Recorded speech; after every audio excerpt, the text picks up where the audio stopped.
Bonsoir Patrice. Bonsoir David, bonsoir à tous. Nouvelle journée d'action aujourd'hui contre la loi travail. Des rassemblements ont eu lieu dans les principales villes de notre département. Les boulangers valorisent leur savoir-faire pendant la fête du pain. En Deux-Sèvres, les temps forts auront lieu à Clessé et Feniou ce week-end. C'est un rendez-vous incontournable dans le calendrier culturel Montcoutantais, la balade photographique. Cette année, ce sont 180 clichés dont une centaine en très grand format qui seront exposés à partir du 24 juin.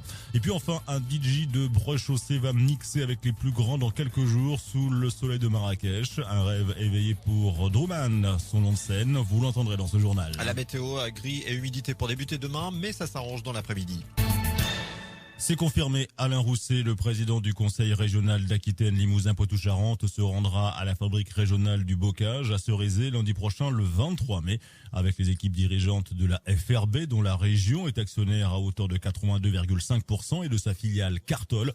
Alain Rousset souhaite, lors de cette visite lundi prochain, mettre en œuvre les mesures qui s'imposent à très court terme pour assurer le maintien de l'activité.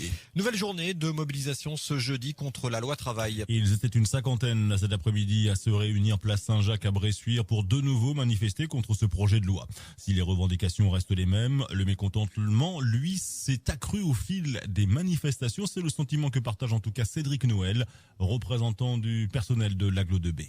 Le gouvernement, pour la 4e fois donc de son mandat, met encore les points sur les i du 49.3. Donc voilà, nous on est là et on est vraiment beaucoup plus mécontents qu'avant. Mais on espère simplement qu'on va réussir à leur faire machine arrière et puis essayer de voir un peu l'évolution du mouvement, quoi. On a pu voir des violences anti-policières, d'autres anti-manifestants. Il y a un débat qui s'est posé là-dessus. Qu'est-ce que cela vous inspire ? La seule chose que ça peut nous inspirer, c'est déjà qu'on condamne la violence purement et simplement, que ça ne fait pas partie de nos revendications, que ça n'a rien à voir avec le mouvement général et que c'est vraiment des gens à la marge. Et le problème qu'on a aujourd'hui, c'est surtout une surmédiatisation aussi de ces incidents-là, parce qu'en fait, dans la plupart des endroits, ça se passe quand même relativement bien. Et c'est vrai qu'il y a des casseurs, mais il y en a toujours. La menace d'une casse du Code du travail représente l'une des craintes principales par rapport à ce projet de loi, notamment aux yeux des syndicats, tels que nous l'explique Gilles Maréchal. Ce dernier est membre de l'Union locale CGT Bressuire.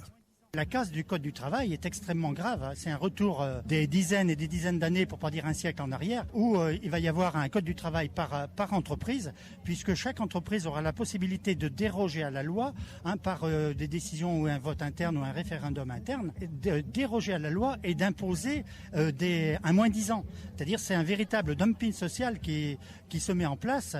Par exemple, ça va être le cas très rapidement au niveau des heures supplémentaires, où il y a dans beaucoup de métiers, les routiers en particulier, mais pas que. Il y a beaucoup de métiers où il y a des tout petits salaires et qui sont compensés par des heures supplémentaires. Eh bien, au lieu d'être rémunérés 25 ou 50%, elles ne seront rémunérées que 10%, ce que met comme garde-fou la loi, mais qui est absolument scandaleux. Et en fait, c'est un outil qui va développer encore davantage le chômage. Le reportage de Valentin Auderier cet après-midi au cœur de la manifestation bressuiraise contre la loi travail à Niort. Comme mardi dernier, ils étaient environ 500 à manifester, à être descendus dans la rue.